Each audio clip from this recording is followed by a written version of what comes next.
Scam शब्द सुनते ही हमारे दिल और दिमाग में एक बड़ा घोटाला आता है जो हमारे देश में हो चुके हैं।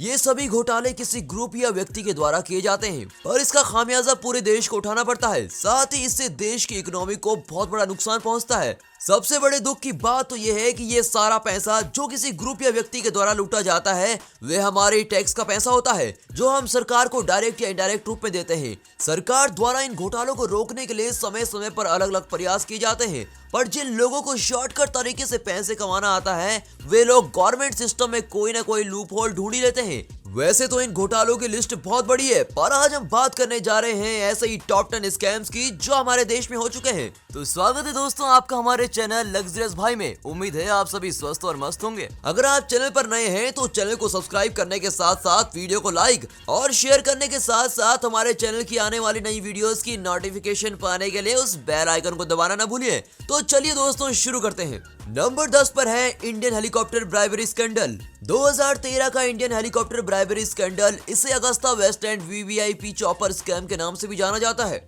Agusta Westland VVIP helicopter scam एक भ्रष्टाचार का मामला है जहां यह आरोप लगाया गया है कि बिचौलियों को रिश्वत दी गई थी, शायद राजनेताओं को भी। जब भारत 3600 करोड़ की एस्टिमेटेड लागत पर इटालियन डिफेंस मैन्युफैक्चरिंग फिर्म मैकेनिका द्वारा निर्मित 12 अगस्ता वेस्टलैंड हेलीकॉप्टर खरीदने के लिए एग्री हुआ। इस घोटाले की कीमत भी 3600 करोड़ है। वीवीआईपी हेलीकॉप्टर मामले की जांच सेंट्रल ब्यूरो इन्वेस्टिगेशन यानी कि सीबीआई कर रही है।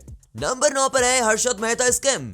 ये घोटाला भारत के अब तक के सबसे बड़े मनी मार्केट का घोटाला है, जिसकी घोटाले की राशि लगभग 5000 करोड़ थी। घोटाले का मुख्य अपराधी एक stalker money market broker Harshad Mehta था। ये बैंक रसीदों और स्टाम्प पेपर का उपयोग करके एक सिस्टमेटिकली स्टॉक फ्रॉड था।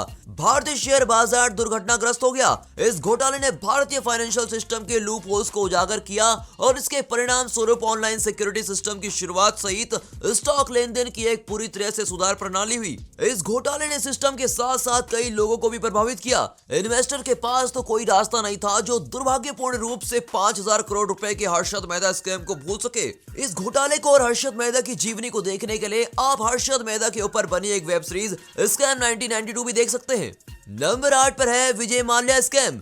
एक समय था जब लोग उन्हें अच्छे काम का राजा कहते थे, लेकिन आज चीजें उनके लिए अच्छी नहीं है। हम शराब कारोबारी विजय माल्या के बारे में बात कर रहे हैं। 2016 में माल्या देश से फरार हो गया और शरण मांगी ब्रिटेन में, पर देश में धोखाधड़ी और मनी लॉन्ड्रिंग का आरोप लगने के बाद विजय माल्या पर विभिन्न बैंकों का 900 करोड़ से अधिक का कर्ज बकाया है, जिससे उन्होंने अपनी किंगफिशर एयरलाइंस को बर्बाद होने से बचाने के लिए लिया था। वास्तव में यही 900 करोड़ इनके द्वारा किए गए घोटाले की असली रकम भी है। उन्हें देश की कानून व्यवस्था द्वारा एक भगोड़ा भी घोषित किया गया है। साथ ही इन्हें भगोड़ा आर्थिक अपराधी अधिनियम के तहत आर्थिक अपराधी भी घोषित किया गया है। भारत सरकार के प्रयासों की बात करें तो विजय माल्या को ब्रिटेन से लाने का पूरा प्रयास कर रही है। फरवरी 2019 में यूके के होम सेक्रेटरी ने माल्या को भेजने की मंजूरी दी। मामला अब लंदन उच्च न्यायालय में पड़ा हुआ है, जहां माल्या ने ऑर्डर के खिलाफ अपनी अपील दायर की है। भारत सरकार के सफल प्रयासों के बीच माल्या अभी भी ब्रिटेन में मौजूद है। नंबर 7 पर है Punjab national bank scam. Punjab national bank धोखाधड़ी का मामला पंजाब नेशनल बैंक द्वारा फोर्ट मुंबई में बेंड्री हाउस शाखा में जारी किए गए 11400 करोड़ के धोखाधड़ी पत्र से संबंधित है। पंजाब नेशनल बैंक के ऊपर सारा कीचड़ डालने के लिए इस धोखाधड़ी को जौहरी और डिजाइनर नीरव मोदी ने अंजाम दिया था।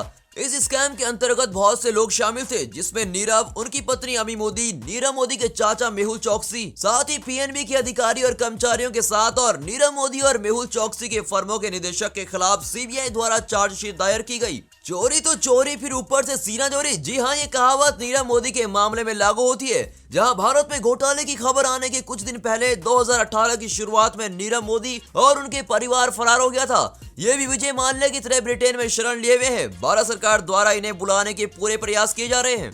नंबर 6 पर है सत्यम कंप्यूटर सर्विस स्कैम। इस स्कैम को छोटे रूप से सत्यम स्कैम भी कहा जाता है। सत्यम घोटाला भारतीय कॉर्पोरेट उद्योग में अब तक का सबसे बड़ा घोटाला है, जिसकी कुल राशि 14000 करोड़ रुपए है। पूर्व अध्यक्ष रामलिंग राजू पर कई वर्षों तक खातों की किताबों में हेराफेरी करने और सत्यम के रेवेन्यू और लाभ के आंकड़ों को बढ़ाने का आरोप है। मेटास अधिग्रहण के माध्यम से काल्पनिक संपत्ति को वास्तविक संपत्ति से भरने के उनके प्रयास विफल रहे, जिसके बाद उन्होंने अपराध कबूल करने का फैसला किया। भारत की चौथी सबसे बड़ी आईटी कंपनी को मार्केट कैपिटलाइजेशन में 10 50,000 करोड़ का नुकसान हुआ क्योंकि इन्वेस्टर्स ने तेजी से प्रक्रिया व्यक्त की और शेयर को डंप कर दिया। यहाँ सबसे बड़े अचंभे की बात यह थी कि एक ही दिन में बॉम्बे स्टॉक एक्सचेंज में शेयर 78% से 39.95 रुपए तक गिर गया। नंबर 5 पर है तेलगी स्कैम। जैसा कि कहते हैं कि बेईमान तरीके से पैसे बनाने के लिए हर घोटाले में कुछ अनोखा होना चाहिए। तेलगी घोटाले में वो सब वैसा ही था जो इस घोटाले को फलने फूलने और भांडाफोड़ करने के लिए आवश्यक था। ये एक स्टाम्प घोटाला था। अब आप सोच रहे होंगे कि भला कोई स्टाम्प को लेकर इतना बड़ा घोटाला कैसे कर सकता है, तो इसे जानने के लिए वीडियो में हमारे साथ बने रहिए। बात करते हैं इस घोटाले की कीमत की तो 20,000 करोड़ रुपए थी। साथ ही इस घोटाले को अंजाम दिया गया था अब्दुल करीम तेलगी ने। अब्दुल करीम तेलगी ने नकली स्टाम्प पेपर छापने की कला में महारत हासिल की थी और उन्हें बैंकों को और अन्य संस्थाओं को बेच दिया था।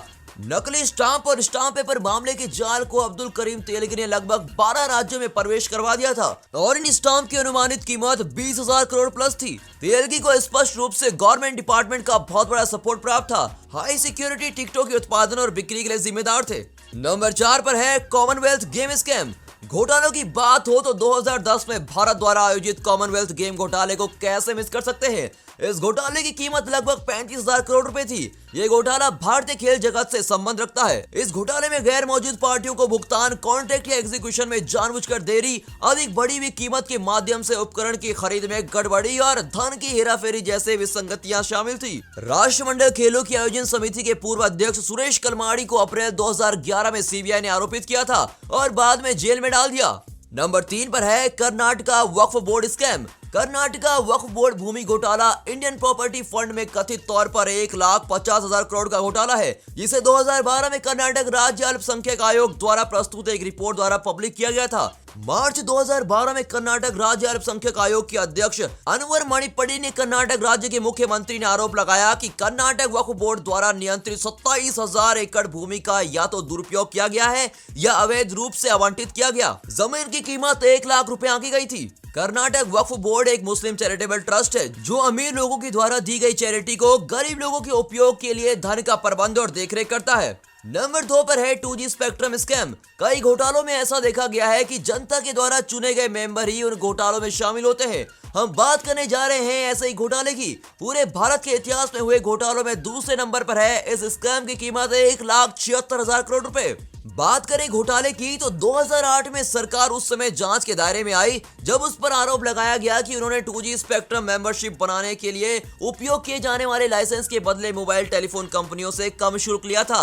इस विवाद के केंद्र में स्वयं फॉर्मर टेलीकॉम मंत्री ए राजा थे। कैग ने कहा था कि जो रुपए कलेक्ट किए जाने थे और जो रुपए कलेक्ट किए गए उनमें बहुत बड़ा अंतर था, जिसे हम डिजिट में देख रहे हैं तो 1,76,000 करोड़ रुपए थे। 2012 में सुप्रीम कोर्ट द्वारा स्पेक्ट्रम को असंवैधानिक और मनमाना घोषित किया गया था और इसके कारण 120 से अधिक लाइसेंस रद्द कर दिए गए थे। दोस्तों, बारी है नंबर 1 स्कैम की और नंबर 1 पर है Indian coal allocation scam. Indian coal allocation या कोलगेट एक राजनीतिक घोटाला है जो 2012 में सामने आया था। इस घोटाले को Indian constitution institute, controller and auditor general of India द्वारा नोटिस में लाया गया था जब उन्होंने सरकार पर 2004 और 2009 के बीच इलीगल तरीके से 194 कोयला ब्लॉक एलोकेट करने का आरोप लगाया गया था। यह उन घोटालों में से एक था जिसने पूरे देश को जड़ से हिलाकर रख दिया था क्योंकि इसमें कई ब्यूरोक्रेट और राजनेता शामिल थे। घोटाले में शामिल लोगों को देखकर हम अनुमान लगा सकते हैं कि घोटाला कितना बड़ा होगा।